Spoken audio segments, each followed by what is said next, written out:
Hey guys, and welcome to this week's Octatrack tutorial. Last week I promised you that I would have some tips as far as creatively using pickup machines, and I will deliver on that promise, albeit a little bit late.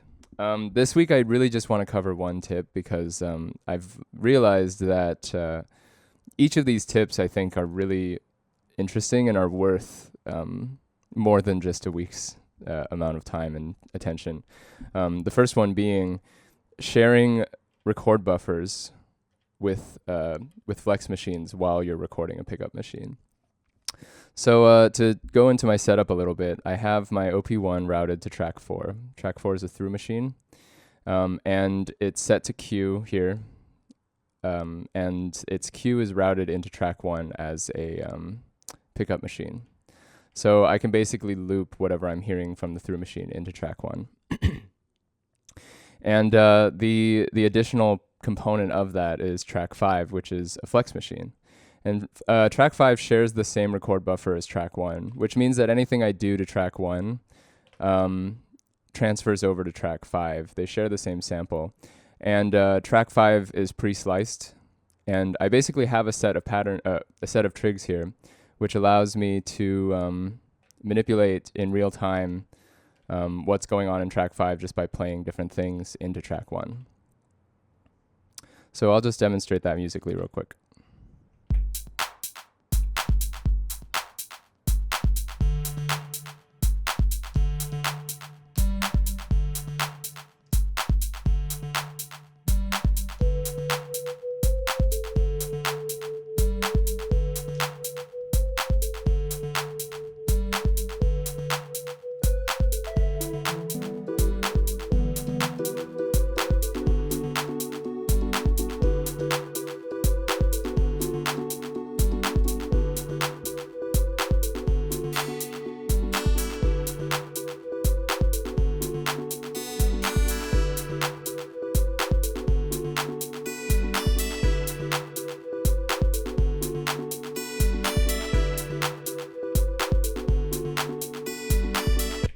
So now that I have this, you can see in the audio editor that it is already reflecting.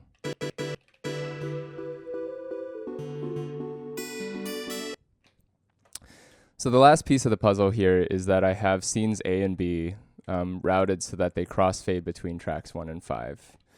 You may see where I'm going with this, but basically what I'm doing is I loop I overdub a figure into track 1, and then when I'm ready I can basically hear what is being sliced.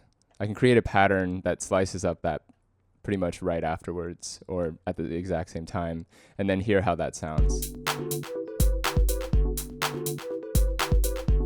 If I don't like the slices that are being triggered, I can always randomize by going to the audio editor, pressing yes, hitting create random locks.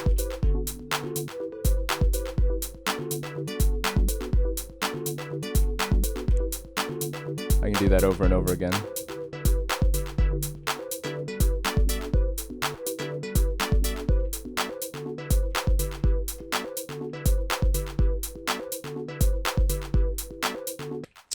So with this project, I've actually set up multiple tracks that all have different patterns.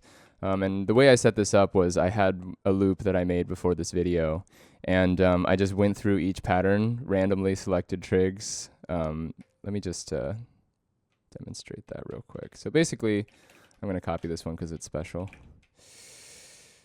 Right. Okay. So so I basically went here and I said I want to create a pattern.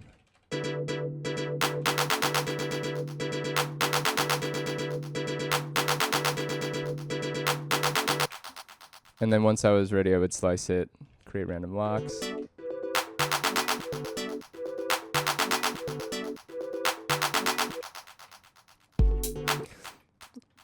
So basically what I'm doing here is I have all these blanket or these blank patterns, and because I don't know what they're going to sound like once I record a new loop, I have all these different ways that I can inspire myself.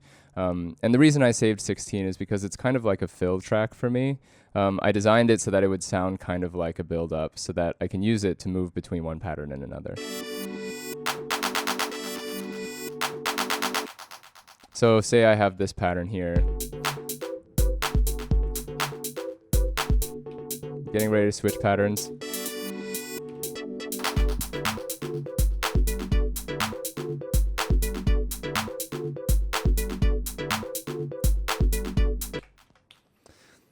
So yeah, I really think this this technique deserves a lot more attention than just sort of being part of a series of different tricks, because essentially what it means is you can create a project of like 16 patterns, or basically infinite patterns because you have banks.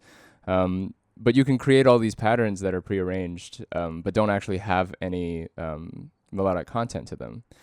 So once you introduce something, whether it be a pickup machine or a vocal sample, something like that, you can just run it through these different patterns and see if anything inspires you. On top of that, you can create entire sets just by doing something like this, where you switch to sort of a fill thing, and you basically design what sounds like a fill. But once you re-record a different thing into it, now you have a fill that doesn't sound the way that you expected it to, or you can manipulate it as you see fit.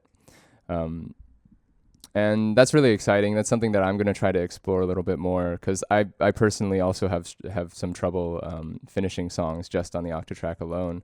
But it's really exciting to imagine the possibilities of creating a full song structure without any samples, and then just introducing a sample into it and seeing how it evolves over the course of the pattern structures that you've built for it.